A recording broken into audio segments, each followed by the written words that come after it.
Kapag ganito yung problem, may rules. Ang rules dito ay kapag yung n is even numbers, ang answer mo yung absolute value ng number na yan.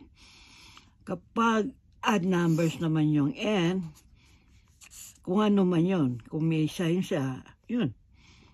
Pero ito palagi siyang positive, absolute value. Kaya ang tanong nila dito, ito, ano yung value nito? Kapag ito yung given, yung exponent niya 2, pati yung index 2. Kaya yung answer mo dito, letter D. Absolute value yan. Mag-example tayo para ito.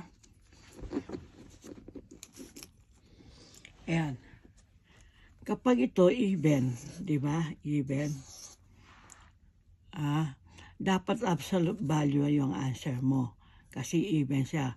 Kaya ito, mali yan, no? Kapag ito, ibig sabihin even,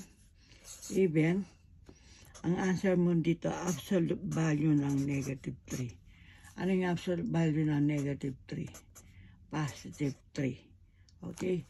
Kapag ganito yan. Kapag add,